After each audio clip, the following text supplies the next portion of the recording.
ये विकसित भारत जी राम जी जो नया लॉन्च किया है मनरेगा के उस पर, उसके बारे में सभी लोगों को जागरूक करने के लिए आज ये प्रेस कॉन्फ्रेंस नारनौल में बुलाई गई है।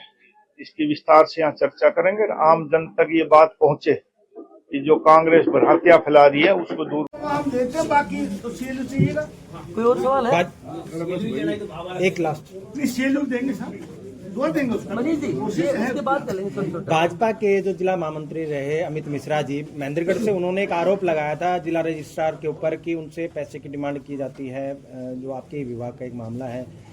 और उन अमित मिश्रा जी ने सीधे आरोप ये लगाए थे और खबरों में भी ये प्रकाशित हुई थी सारी चीजें, लेकिन कार्रवाई मेरे पास भी नहीं आई। नहीं, आप लगा दोगे अखबार रहेंगे, मेरे पास कोई शिकायत भास्कर में है। यदि कोई जायज होगी इंक्वायरी करवा दूंगा और दोषी पाएगा तो उसके खिलाफ कार्रवाई करेंगे। ये लो जो है सब डिपो की बिल्डिंग बनकर तैयार है, लेकिन सब डिपो की बिल्डिंग शुरू नहीं हो पा रहा है। उसका शुरू नहीं हो पा रहा है, वहाँ पर 4 साल से बिल्डिंग बनकर और तैयार सिंह जी कहने शुरू हो जाए, मेरी जानकारी में नहीं, लेकिन शुरू हो जाएगा। डाल दूँ आपको मेरे महकमे संबंधित मिश्रा का इसकी जानकारी और तो सब हो गया ना। मंत्री जी, आपके महकमे का एक मामला है। धन्यवाद। एक सेकंड के माध्यम से कैसे आप आपकी व्यक्तिगत राय क्या इस बारे में? ये सोसाइटी गलत है या सही? नहीं, सही गलत तो कानून भी फैसला करता है, लेकिन यदि आम आदमी की इसमें भागीदारी हो, इसमें सब मेंबर बढ़े तो अच्छा रहेगा और एक अच्छी संस्था चलेगी।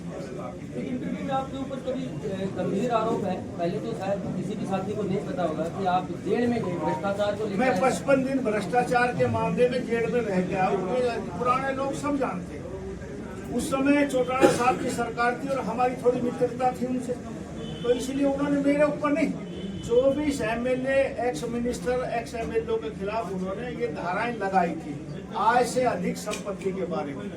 उसका फैसला हो चुका हमारे अखबार में। ऐसे ही कुछ लोग गिरफ्तार हुए, कुछ लोग जमानत करवा गए, कुछ नहीं। तो ये एक राजनीतिक भावना से था, वो केस खत्म हो गया तो अब उसका उठाते सब। मैं कहता हूँ जिसके विचार नहीं मिलते वो मुद्दा उठाए। ये कोई छुपा हुआ मुद्दा नहीं, ये हरियाणा की जनता, आप लोगों को शायद नहीं पता, पुराना सबको पता है। आपको नहीं लगता पिछले 3-4 दिन से कुछ ज्यादा बयानबाजियां चल रही है और बीजेपी चल रही है सारी? कुछ थोड़ा बहुत हम कहते हैं, ज्यादा आप लोग उछाल देते हैं। मीडिया वाले ज्यादा चलाते हैं नहीं। आप बोल रहे हैं तो वही चलाएंगे। सुप्रीम कोर्ट ने कमेटी बना दी है। मैंने इस कमेटी बनाने से पहले भी कहा था कि हरियाणा के हितों की रक्षा करना हमारा कर्तव्य है।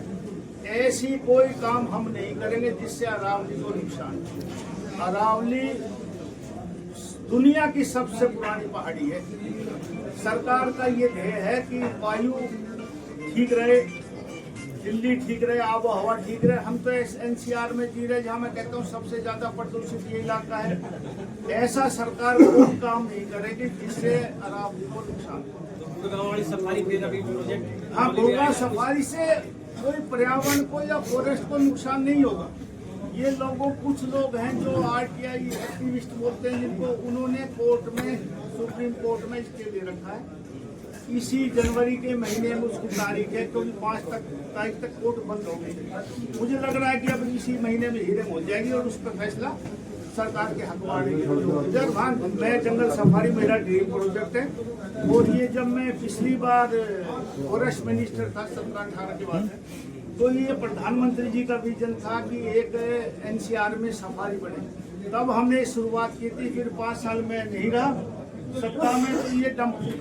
अब दोबारा कुदरती मुझे फॉरेस्ट का महकमा मिला तो मैंने दोबारा शुरू किया। मेरी इस योजना में मैं इस सफारी को जब जहाँ तक मेरी चलेगी मैं इसको बनाऊंगा। मंत्री जी कि पुलिस वाले मंथली लेते हैं? नहीं, वो ठीक बात है, पुलिस वाले नहीं।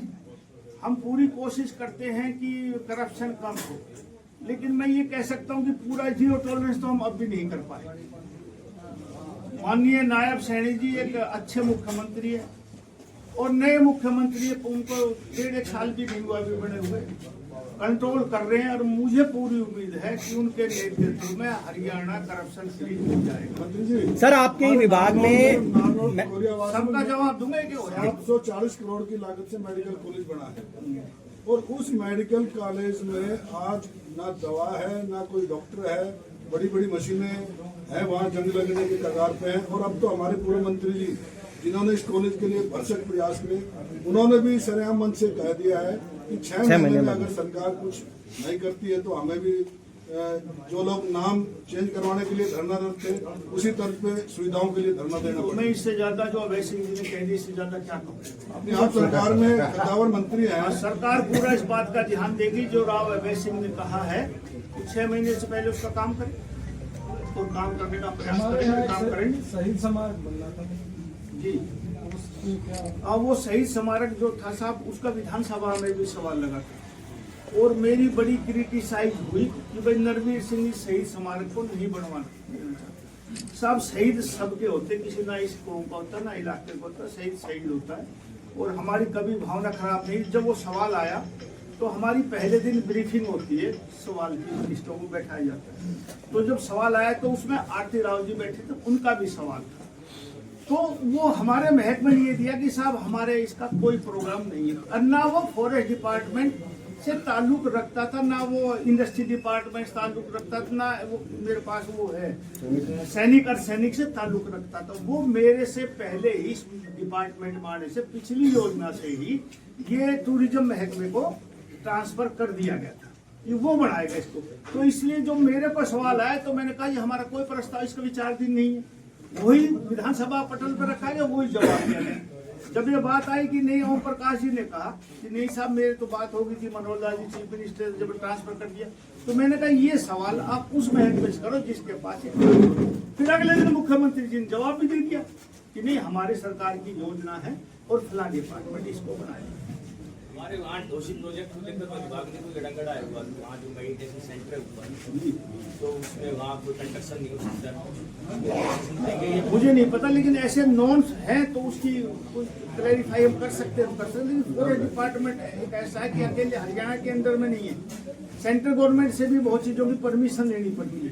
यदि ऐसी कोई दिक्कत आई, हमें सेंटर से भी परमिशन लेनी पड़ी तो मैं दिवाने की कोशिश करूँ, मुझे जानकारी नहीं है। हाँ तो मैं जो हो सकता हूँ मैं करवा, मेरी जानकारी नहीं, लेकिन जो भी भले का काम हो सकता है हम करेंगे। मंत्री जी एक सैनिक सदन का मामला है खुशियों का, हाँ जी, और आप उसके मंत्री हैं जी। तो 18/3/2025 को एक एस्टीमेट दिया था डायरेक्टर ऑफ सैनिक oblique arsenic welfare department, but ये सर आज तक नो इम्प्लीमेंट। देखना था 14.75 करोड़, कितना था जी? 14.75 करोड़। पता नहीं, हमने पैसे तो भिजवाए हैं साहब से। इसी के बाद इसी चलिए ठीक है। इंडस्ट्री का महेंद्रगढ़ सरकार की नवी आई थी, वही छोटे देखो एक इतना बड़ा लॉजिस्टिक हब हम बना रहे हैं कि वो देश का सबसे बड़ा लॉजिस्टिक हब आपका नांगल चौधरी में बन रहा है। मुझे याद है 2016-17 में अभय सिंह जी ने इसमें कोशिश करी और उसका निर्माण पूरा हो गया। 1.85 एकड़ जमीन की आवश्यकता है। उस पर कौन से क्लोज के तहत हम करेंगे, मेरे हिसाब से वो जनवरी में उसका फैसला हो जाएगा और ये लॉजिस्टिक हब देश का सबसे बड़ा लॉजिस्टिक हब टाउन को मिलने जा रहा है। सर अब अकेला क्या करेगा जब तक उसके पास कोई इंडस्ट्री नहीं है? तो इंडस्ट्रियल टाउनशिप भी वहाँ आ जाएगी, HSIDC की वहाँ जमीन है, अंदाजा नहीं मुझे कितने, लेकिन एक कड़े वहाँ हम इंडस्ट्री काट देंगे। HSIDC का कर दो 500 एकड़ का आसपास बता रहे, तो वहाँ इंडस्ट्रियल टाउनशिप आ जाएगी। देश में औद्योगिक निवेश को लेकर हाँ